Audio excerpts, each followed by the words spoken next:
Hi guys, welcome to my channel and thank you for choosing to watch this video. If you're new here today, this is your girl Betty and thank you for choosing Betty AZ YouTube channel.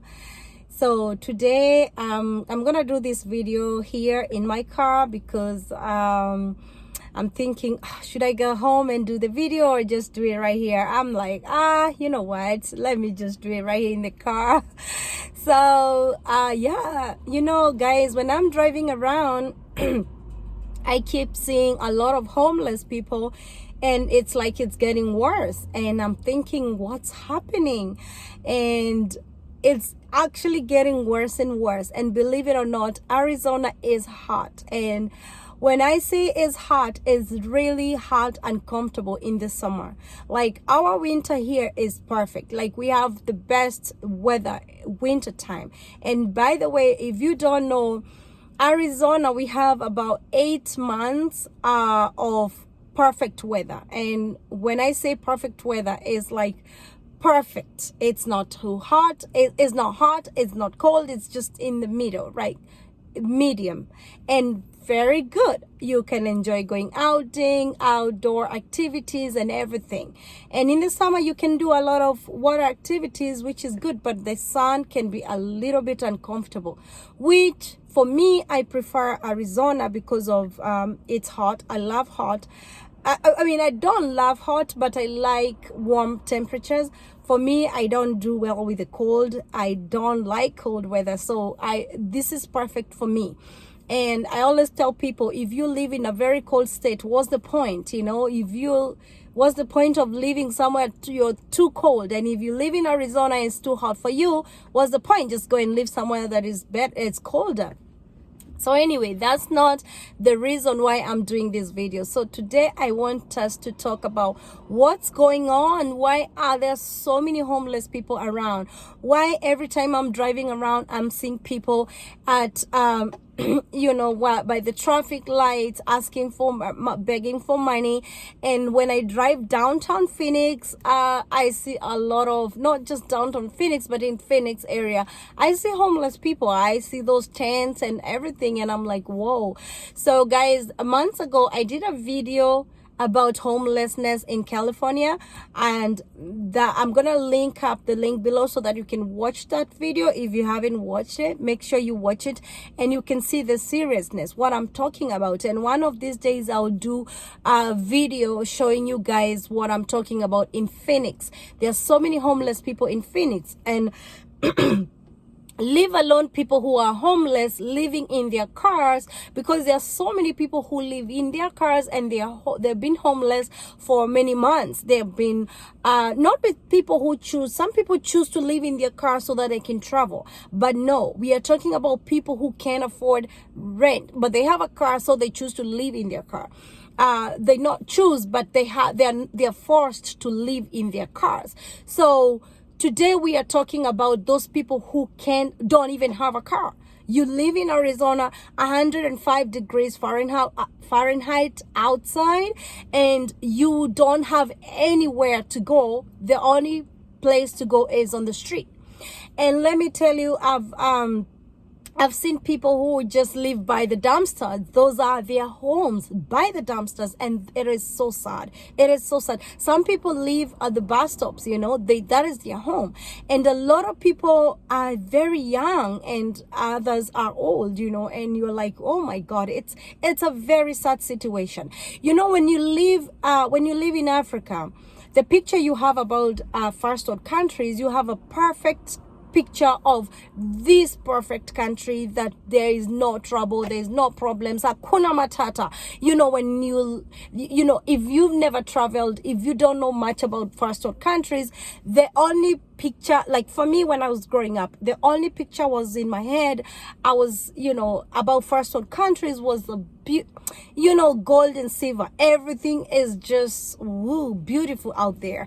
Nobody suffers, nobody struggles. In fact, I used to think there is no dirt. Everybody just walks in there with their shoes on and jumps in bed with them. What do we watch on the movies? That is the kind of movies we watch, right? People like jumping in their in the beds with their shoes on, and there's no dirt. Everything is so super clean. But then you realize when you come to this country, you're like, hiya, this is a real this is a country, like this is a place, like people live here. There are people who are farming, there are people who are rich, there are people who are poor, there are people who are middle class, just the same way as Africa. And let me tell you, when you watch the TVs here and they're showing anything about Africa, you don't see a lot of beautiful things about Africa. You only see the poverty. So some people who've never traveled and they live in this country, they always think of Africa like this poor place where nobody can survive because everybody is sick and poor and they don't have food, they can barely make it in life, and they get shocked to see when you come here. They're like, "Hiya, you speak English?" They'll be like, well, they don't say hiya. I'm used to Swahili like that. But they go like, "Oh, you speak Swahili? Do you learn English in your country?" And it surprises them. And just because they don't know. Some people are very ignorant. Some people, they just don't know. Some people, they are uneducated. They don't know. And by the way, there are a lot of people in this country, they can speak English big time. But when it comes to writing, people from, you are as a foreigner, you're way much better than them. They don't know how to write. There are people who don't know how to write. Yes, they are born and raised in America and they don't know how to write. That's what I said. This is a country where people live just like the same way Africa is. It's a normal life. Life is life, It doesn't matter where you are. Sometimes, things happens in Africa the same way they happen down here, but you wouldn't know because the only thing you see on the TVs in Africa is the beauty and the best things about the first world countries. And when you're down here, they only see the bad side about Africa. Well, that's not what brought me on this video. So what makes people homeless? And we always talk about opportunities in these countries. We always talk about so many jobs. Every company is hiring. Everywhere you go is hiring. There are so many reasons why people become homeless, and the most common reasons people know of, and whatever comes in our head, the first thing that can come in our in our heads, or whatever, the first thing that comes in us when we think about homelessness is substance abuse. And also another thing that comes in the head is, probably somebody is evicted, or probably somebody mental illness. Maybe somebody is mentally ill. That's why they ended up on the street, because they can keep a job, they can't keep up with anything, so they don't have enough help. They end up on the street. Those are some of the reasons. And another reason that will shock and surprise you is, I've met a couple of people in this country and they've shared stories with me. And you know why they are homeless? It's because they can't afford. They can't afford to live in anywhere, in any apartment or any condo. They can't. And they can't find a place that they can afford, because the money they are depending on, the money they are getting from the government, either from the social security or from disability, is not enough. It's not enough to pay the bills. Let me tell you, when you go to rent an apartment or a house in this country, they expect you to get 2 or 3 times the rent money. If the rent is going for $500, they want you to be making about $1,500. And let me tell you, in Arizona right now, I don't know about other states, but in Arizona, for you to get a 1-bedroom apartment, we are talking about $1,200 and up. And you'll be lucky to find a 1-bedroom apartment that is costing $1,200. Well, we don't have a lot of studios here in Arizona. I don't know, but there are not too many studios. I believe in Arizona what we have mostly is like 1-bedroom apartments. No, well, there are studio apartments, but not too common here. Well, I haven't met anybody that lives in a studio apartment, but I believe they're there, but not too. But do you think a studio is cheaper? No, a studio is almost the same amount as a 1-bedroom apartment, and that's why you realize a lot of people, they prefer to live in a 1-bedroom apartment. Well, they shared living. You can live in somebody's home, but then again, you know the problem and the issues that come with sharing home, roommate. You'll be lucky to meet a good roommate. Let me tell you, there is having a roommate, not unless God give you a good roommate, it can be a challenge. It can be a challenge to live with people. We all know that, whether you call them relatives, you call them friends, but as soon as you start living, you can have a good relationship with someone outside your home, but the moment that we start living together, then you start having issues. And it's a two-way thing. It's not a one-way traffic. It's a two-way traffic. You might realize maybe you guys are not getting along too well, or maybe one person anataka kunyanyasa mwingine, they want to take advantage of the other, or the other person is different. We are human. You know what I mean? So I've met people here, and I'll give you a story of this lady, and I'll call her, what do I call her? Let me call her Jen. Jen shared a story with me, and I met Jen, and she was carrying a stepping stool, and she was carrying a bag and a stepping stool.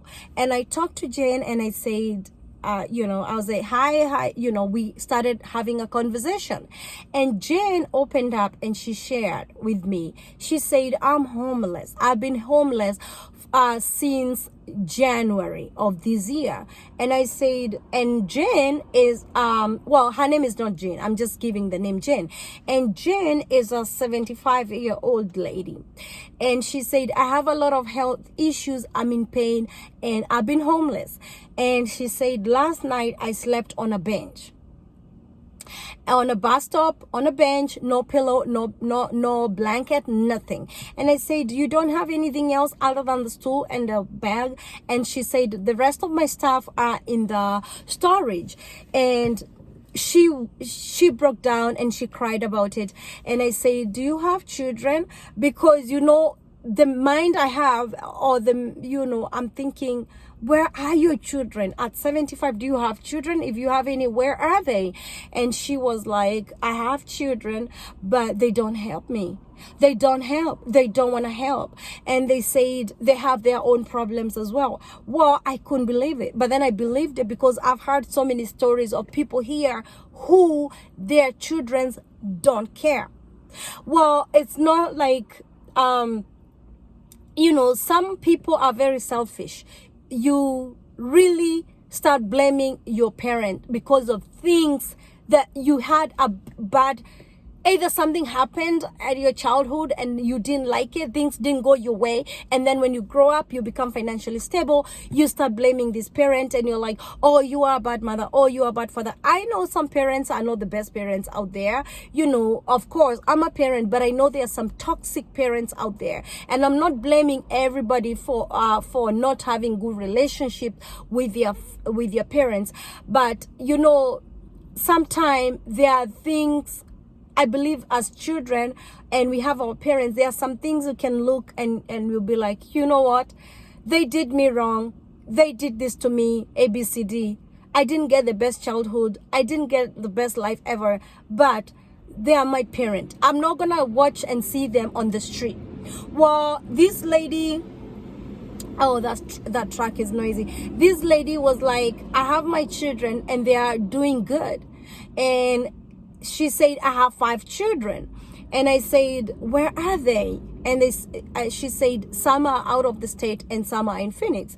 And I was like, oh, how sad. It was really heartbreaking for me. She was sharing, we talked for quite a while.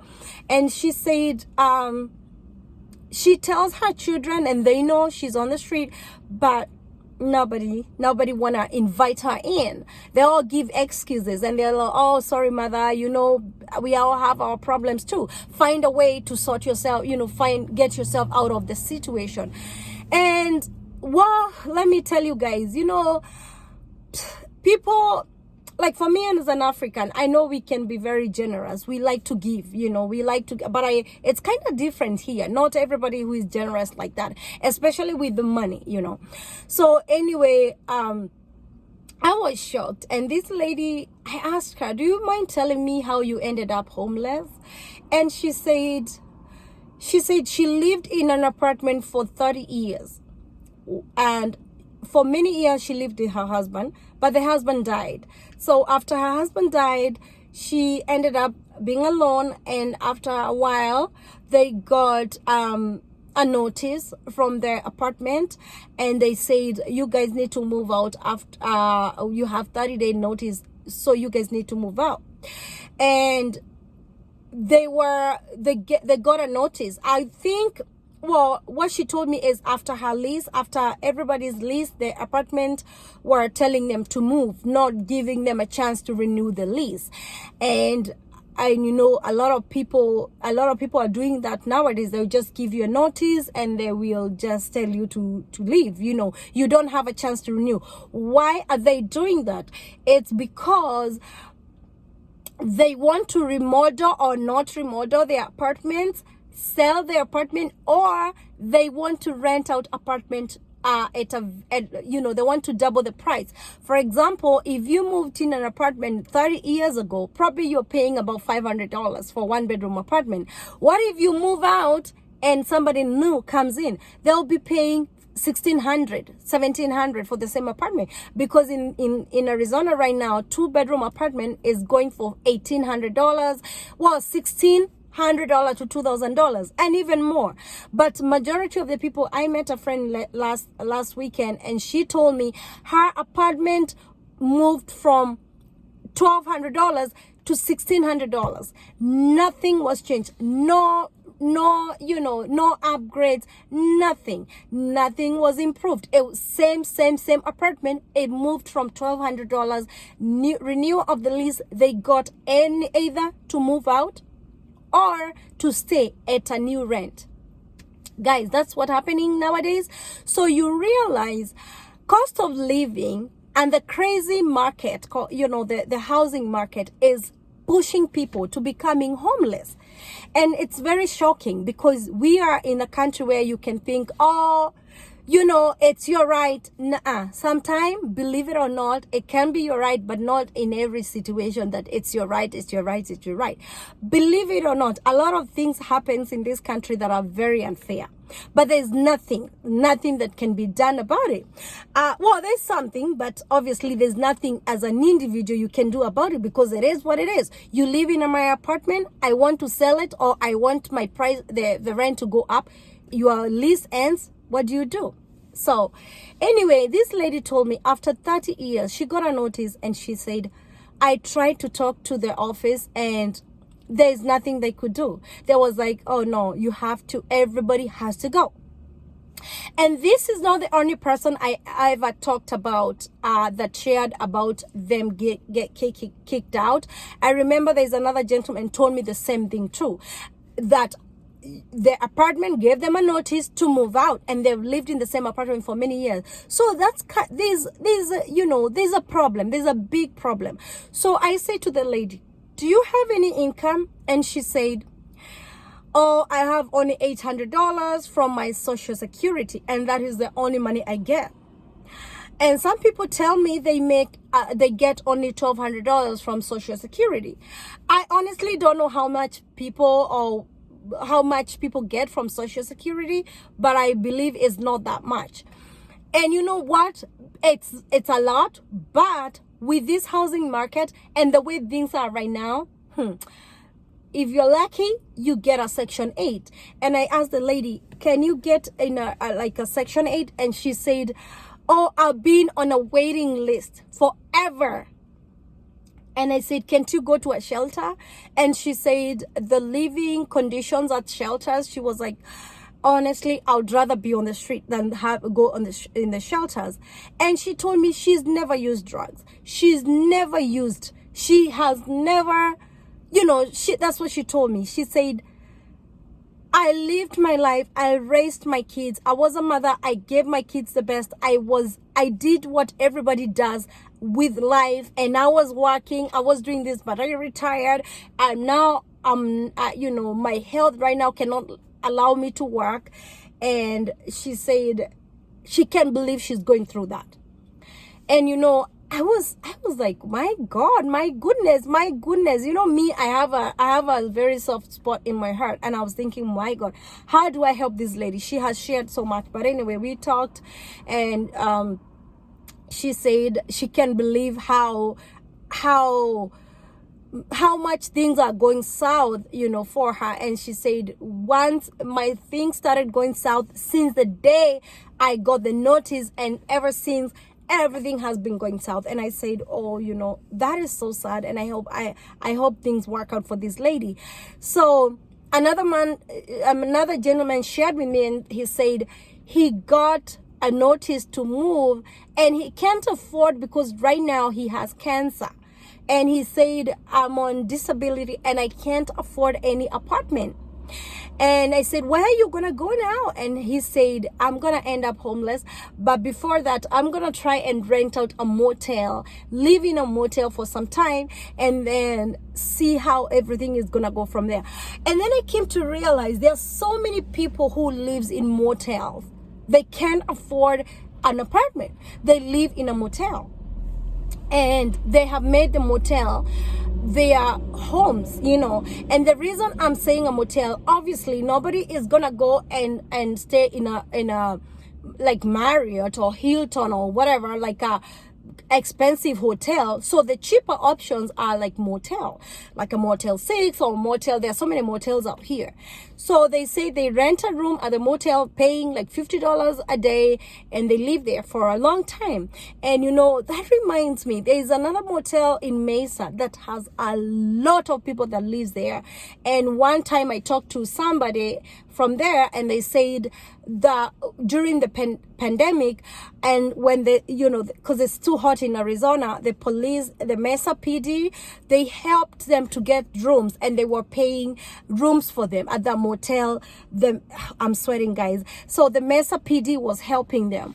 And I said, how long is the Mesa PD going to help you guys? And they said, well, they were not helping for a long time. They were just helping for a short time for you to get back on your feet. But then you realize, how are you going to get back on your feet? Because listen, guys, you're getting $800, or you're getting the amount you're getting. And for you to get an apartment, the apartment is costing more than whatever you're getting. So there's no way you're going to be able to prove and to show the apartment 3 times your income, So 3 times the rent. So it's so sad. It's a very sad situation. So in this country, guys, if you've never been to the US, there are so many things that can end. There are so many situations that can end you up being homeless. You can lose a job. If you don't find a job very quickly, you can end up homeless. Not paying rent 1 month in an apartment or a house. You don't pay your rent for a month, honey, you're out. You'll be kicked out very quickly. So my advice right now, because I don't want to make the video too long, my advice is, if you come to this country, put your life together and make sure you work and save up some money for a bad day. If anything happens, like for example, you're sick and you've been living on paycheck to, from paycheck to paycheck, like there are a lot of people in this country, they live on paycheck to paycheck. From one paycheck, spend it, finish, another paycheck, spend it, finish. Every 2 weeks you're getting your paycheck, and guess what? Like for example, myself right here, when I get my pay, the first pay is for my expenses. The second pay, I don't even touch it. That goes to my mortgage, and it's not even enough. I have to save from the first pay and wait for the second pay so that I can put all together and be able. Let me tell you, it's not just me. Life is expensive in this country. A lot of people think, oh, in the first world countries, life is not expensive. I don't know about other countries, but in the US, life is expensive, you know, and if you're not careful, you can end up being homeless very quickly. And so the best thing is work, save up, and because what if you get sick? Like, for example, if I get sick today, I'm not able to go to work. What happens to me tomorrow? I'm not gonna be able to pay my bills. I go behind my bills. They pile up. I'm not able to catch up. It is so sad. It is so sad. And a lot of people don't know this. A lot of people who are not in these countries, they don't know that people struggle here too. And the best thing to do when you come here, work hard. If you have, you know, you don't have an excuse. Work hard, save your money, make your money, save your money. A lot of people send money direct, like I remember I have this person I know, they told me, my money don't sleep in the US. My money sleeps, I'm direct translating this. She said, my money don't sleep in the US. My money sleeps back home. And I said, what's the meaning of that? He said, everything I get after my bills, I send every single coin back home. And I said, listen, if that's very dangerous. If you don't have savings here, you'll become a burden to the society. If something happens to you and you can't work, you're going to have to fundraise. You're going to have to, and this is something you're choosing to do, you know. I said, it's very important. And I had to put some sense in their head. And they're like, oh, you are right. And I say, try and save like $1,000. Try and save like $2,000 in your bank. I know it's easier said than done, but it's good to try and do some savings. There are so many people you see out there driving good cars, but they are homeless. I remember one lady told me one day, she said, I signed up for a gym because gym is the only place I can go to have a shower. And I was shocked, you know, and it's crazy. It's crazy, guys. It's crazy out here. And, well, not every, you know, everybody's different, you know. And as I said, not everybody that is on the street because of drugs, and not everybody's on the street because they chose to be on the street. Nobody chooses to be homeless. If you come here and choose not to work at all, you are choosing to be homeless. But if something happened to you, like you're sick, you are not able to pay your bills, and you end up homeless, you didn't choose, things happened to you. So it's sad, guys. And I had to share this because I'm seeing a lot of homeless people out there, and I'm like, whoa, I better share this with my people and tell them, when you come to these countries, be careful. If you win your green card and you come to this country, you have to stay woke, you know, and stay, you know, you have to be focused. You don't have time to sleep. You have to stay focused very much. And then don't live beyond your means. You have to live at a level where you can afford. Let your expenses be lower than whatever you are earning, because it can be crazy, guys. One day of not going to work means it's a day of not getting income. That's the way it is in these countries. So I don't know maybe what the government is going to do with the situation, because a lot of people are getting homeless, and the housing market is still going crazy, and everything is just the way it is. You know, right now things are not the same as they used to years ago. Things have changed quite a lot. So guys, I'm getting so hot and I want to turn the car on and start the car. As I told you, Arizona is hot, you know, and thank God it's not humid. It was humid during the monsoon season, but right now it's not very humid. So I believe next month things will get cooler. I believe it's gonna get cooler from next month, and going forward it's gonna be perfect weather. You guys know, like Christmas time, oh, it's beautiful here. If you've never been to Arizona, I'm not marketing Arizona to anybody or pushing it on your face. All I'm saying is it's perfect during the winter. Well, what we call winter here, but it's perfect weather. So thank you for watching. I'm gonna head out and go, and God bless you. And remember what Betty tell you. When you come to the US, if you are not here already, you have to be very focused and pray to God that things don't go south for you, and do what you can, you know, do what you can to stay on top of your bills and top of everything. Stay away from trouble, stay away from using, stay away from a lot of things that can make you become homeless. And I know some situations you can't control, but let's pray to God that things don't happen, go south for us. Another thing is, if you're already in the country, you already see it yourself, you know how things goes, you know. And let's just pray to God that, you know, we are able to afford shelter, because shelter is very important. It's not everybody that afford a shower every day. It's not everybody that has access to laundry, and yes, in America. So God bless you guys. Take care of yourself, and I'll see you on the next video. Take care, and please don't forget to like this video. Don't forget to subscribe as well if you haven't subscribed, and God bless you. I need to go because I cannot be on a parking lot for so long. Take care, guys. Bye.